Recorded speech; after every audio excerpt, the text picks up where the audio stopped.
नमस्ते वासुदेवाय। श्रीमद् भागवत महात्म्य चतुर्थ स्कंद 12वां अध्याय। ध्रुव जी को कुबेर का वरदान और विष्णु लोक की प्राप्ति। मैत्रेय मुनि कहते हैं, विदुर जी, ध्रुव का क्रोध शांत हो गया है, वे यक्षों के वध से निवृत्त हो गए हैं।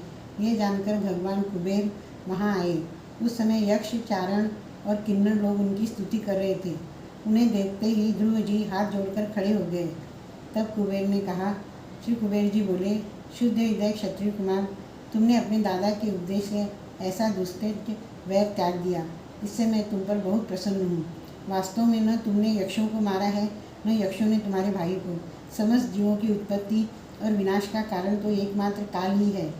यह मैं तू आदि मिथ्यावादी तो जीव को अज्ञानवश स्वप्न के समान शरीर आदि को ही आत्मा मानने से उत्पन्न होती है। इसी से मनुष्य को बंधन एवं दुखादि विपरीत अवस्थाओं की प्राप्ति होती है। ध्रुव, अब तुम जाओ, भगवान तुम्हारा मंगल करे। तुम संसार पाश से मुक्त होने के लिए सब जीवों में संदृष्ट रखकर सर्वभूतात्मा भगवान श्री हरि का भजन करो। वे संसार पाश का छेदन करने वाले हैं तथा संसार की उत्पत्ति आदि के लिए अपनी त्रिगुणात्मिका माया शक्ति से युक्त होकर भी वास्तव में उससे रहित हैं। उनके चरण कमल ही सबके लिए भजन करने योग्य हैं। विप्रियवर, हमने सुना है कि तुम सर्वदा भगवान कमलनाथ के चरण कमलों के समीप रहने वाले हो, इसलिए तुम अवश्य ही वर पाने योग्य हो। ध्रुव, तुम्हें जिस वर की इच्छा हो मुझसे निसंकोच एवं निशंक होकर मांग लो। श्री मैत्रेय जी कहते हैं, विदुर जी, यक्षराज कुबेर ने जब इस प्रकार वर मांगने के लिए आग्रह किया, तब महाभागवत महामती ध्रुव जी ने उनसे यही मांगा कि मुझे श्री हरि के अखंड स्मृति बनी रहे, जिससे मनुष्य सहज ही दुस्तर संसार सागर को पार कर जाता है। ईड़विड़ा के पुत्र कुबेर जी ने बड़े प्रसन्न मन से उन्हें भगवत स्मृति प्रदान की। फिर उनके देखते ही देखते वे अंतर्धान हो गए। इसके पश्चात ध्रुव जी भी अपनी राजधानी को लौट आए। वहाँ रहते हुए उन्होंने बड़ी बड़ी दक्षिणा वाले यज्ञों से भगवान यज्ञ पुरुष की आराधना की।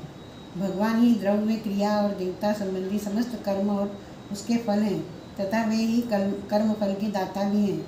सर्वपाधि शून्य सर्वात्मा भी श्री अच्युत में प्रबल वेग युक्त भक्तिभाव रखते हुए ध्रुव जी अपने में और समस्त प्राणियों में सर्वव्यापक श्री हरि को ही विराजमान देखने लगे। ध्रुव जी बड़े ही शील संपन्न, ब्राह्मण भक्त, दीन वत्सल और धर्म मर्यादा के रक्षक थे। उनकी प्रजा उन्हें साक्षात पिता के समान मानती थी। इस प्रकार तरह तरह के ऐश्वर्य भोग से, पुण्य का और भोगों के त्याग पूर्व यज्ञादि कर्मों के अनुष्ठान से पाप का क्षय करते हुए उन्होंने 36,000 वर्ष तक पृथ्वी का शासन किया। जितेंद्रिय महात्मा ध्रुव ने इसी तरह अर्थ, धर्म और काम के संपादन में बहुत से वर्ष बिताकर अपने पुत्र उत्कल को राज सिंहासन सौंप दिया। इस संपूर्ण दृश्य प्रपंच को अविद्या रचित स्वप्न और गंधर्व नगर के समान माया से अपने में ही कल्पित मानकर यह समझकर कि शरीर, स्त्री, पुत्र, मित्र, सेना, भरा पूरा खजाना, जनाने महल, सुरम्य विहार भूमि और समुद्र पर्यंत भूमंडल का राज्य, ये सभी काल के गाल में पड़े हुए हैं। वे बद्रिकाश्रम को चले गए। वहाँ उन्होंने पवित्र जल में स्नान कर इंद्रियों को विशुद्ध किया। फिर स्थिर आसन से बैठकर प्राणायाम द्वारा वायु को वश में किया।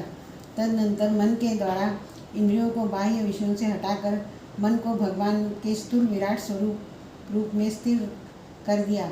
उसी विराट रूप का चिंतन करते करते वे अंत में ध्याता और ध्येय के भेद से शून्य निर्विकल्प समाधि में लीन हो गए। उस अवस्था में विराट रूप का भी परित्याग कर दिया। इस प्रकार भगवान श्री हरि के प्रति निरंतर भक्ति भाव का प्रवाह चलते रहने से उनके नेत्रों में बार बार आनंद आश्रुओं के बाढ़ सी आ जाती थी। इससे उनका हृदय द्रवीभूत हो गया और शरीर में रोमांच हो आया। फिर देहाभिमान गलित हो जाने से उन्हें मैं ध्रुव हूँ इसकी स्मृति भी न रही। इसी समय ध्रुव जी ने आकाश से एक बड़ा सुंदर विमान उतरते देखा। वह अपने प्रकाश से 10 दिशाओं को आलोकित कर रहा था, मानो पूर्णिमा का चंद्र ही उदय हुआ हो। उसमें 2 श्रेष्ठ पार्षद गदाओं का सहारा लिए खड़े थे। उनकी 4 भुजाएं थी, सुंदर श्याम शरीर था, किशोर अवस्था थी और अरुण कमल के समान नेत्र थे। वे सुंदर वस्त्र, किरीट, हार, भुजबंद और अति मनोहर कुंडल धारण किए हुए थे। उन्हें पुण्य श्लोक श्री हरि के सेवक जान ध्रुव जी हड़बड़ाहट में पूजा आदि का क्रम भूलकर सहसा खड़े हो गए और ये भगवान के पार्षदों के प्रधान हैं, ऐसा समझकर उन्होंने श्री मधुसूदन के नामों का कीर्तन करते हुए उन्हें हाथ जोड़कर प्रणाम किया। ध्रुव जी का मन भगवान के चरण कमलों में तल्लीन हो गया और वे हाथ जोड़कर बड़ी नम्रता से सिर नीचा किए खड़े रह गए। तब श्रीहरि के प्रिय पार्षद सुनंद और नंद ने उनके पास जाकर मुस्कुराते हुए कहा। सुनंद और नंद कहने लगे, राजन, आपका कल्याण हो। आप सावधान होकर हमारी बात सुनिए। आपने 5 वर्ष की अवस्था में ही तपस्या करके सर्वेश्वर भगवान को प्रसन्न कर लिया था। हम उन्हीं निखिल जगन्नियता यन्नता शांगपाणी भगवान विष्णु के सेवक हैं। आपको भगवान के धाम में ले जाने के लिए यहाँ आए हैं। आपने अपनी भक्ति के प्रभाव से विष्णु लोक का अधिकार प्राप्त किया है, जो औरों के लिए बड़ा दुर्लभ है। परम ज्ञानी सप्तर्षि भी वहाँ तक नहीं पहुँच सके। वे नीचे से केवल उसे देखते रहते हैं। सूर्य और चंद्रमा आदि ग्रह, नक्षत्र एवं तारागण भी उसकी प्रदक्षिणा किया करते हैं। चलिए, आप उसी विष्णु धाम में निवास कीजिए। प्रियवर, आज तक आपके पूर्वज तथा और कोई भी उस पद पर कभी नहीं पहुँच सके। भगवान विष्णु का वह परम धाम सारे संसार का वंदनीय है।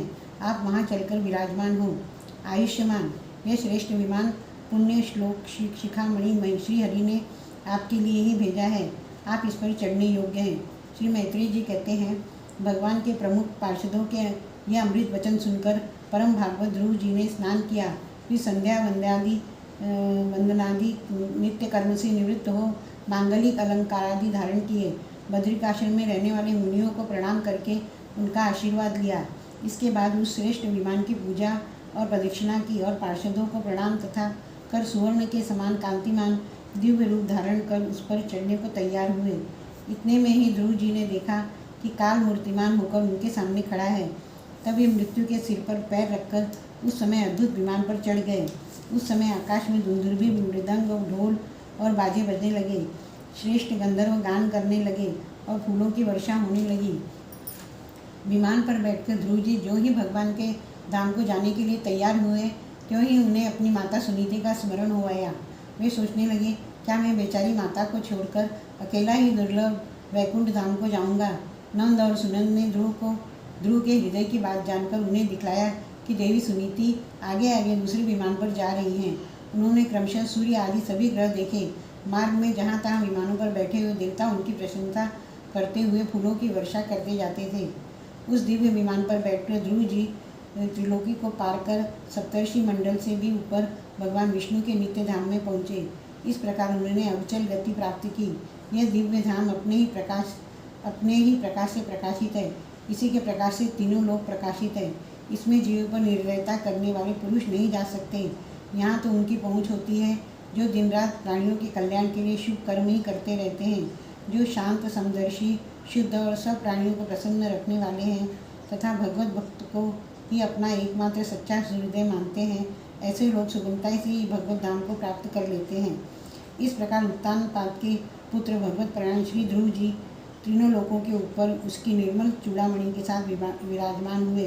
कुरुनंदन, जिस प्रकार दाएं चलाने के समय खंभे के चारों ओर बैल घूमते हैं, उसी प्रकार यह गंभीर वेग वाला ज्योतिष चक्र उस अविनाशी लोक के आश्रय ही निरंतर घूमता रहता है। उसकी महिमा देखकर देवर्षि नारद ने प्रचेताओं को यज्ञशाला में वीणा बजाकर ये 3 श्लोक गाए थे।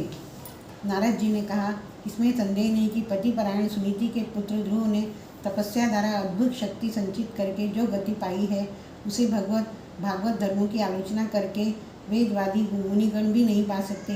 फिर राजाओं की तो बात ही क्या है। वे 5 वर्ष की अवस्था में ही सौतेली माता के वाग बाणों से मर्माहत होकर दुखी हृदय से वन में चले गए और मेरे उद्देश्य के अनुसार आचरण करके ही उन अजय प्रभु को जीत लिया, जो केवल अपने भक्तों के गुणों से ही वश में होते हैं। ध्रुव जी ने तो 5-6 वर्ष की अवस्था में कुछ दिनों की तपस्या से ही भगवान को प्रसन्न करके उनका परम पद प्राप्त कर लिया, किंतु उनके अधिकृत किए हुए इस पद को भूमंडल में कोई दूसरा क्षत्रिय या क्या वर्षों तक तपस्या करके भी पा सकता है। श्री मैत्रेय जी कहते हैं, विदुर जी, तुमने मुझसे उदार कीर्ति ध्रुव जी के चरित्र के विषय में पूछा था, सो मैंने तुम्हें वह पूरा का पूरा सुना दिया।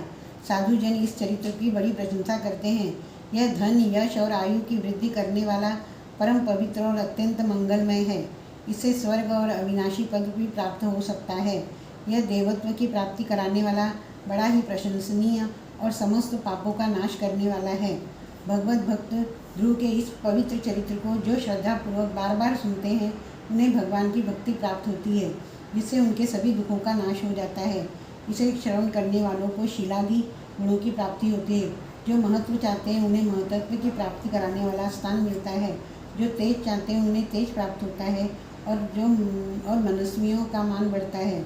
पवित्र कीर्ति ध्रुव जी के इस महान चरित्र का प्रातः और सायंकाल ब्राह्मणादि द्विजातियों के समाज में एकाग्र चित्त से कीर्तन करना चाहिए।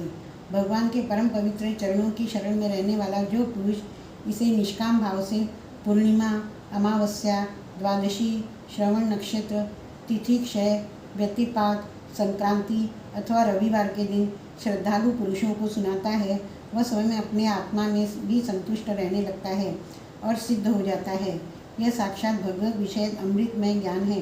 जो लोग भगवान मार्ग के मर्म से अनभिज्ञ है, उन्हें जो कोई उसे प्रदान करता है, उन दीन वत्सल कृपालु पुरुष पर देवता अनुग्रह करते हैं।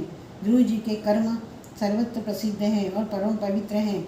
वे अपनी बाल्यावस्था में ही माता के घर और खिलौने का मोह छोड़कर श्री विष्णु भगवान की शरण में चले गए। कुरुनंदन, उनका यह पवित्र चरित्र मैंने तुम्हें सुना दिया। भगवान ध्रुव जी का यह चरित्र परम चरित्र जो श्रद्धापूर्वक बार बार सुनते हैं उन्हें भक्ति प्राप्त होती है, जिससे उनके सभी दुखों का नाश हो जाता है और उनको धन, यश और आयु की वृद्धि होती है। अतः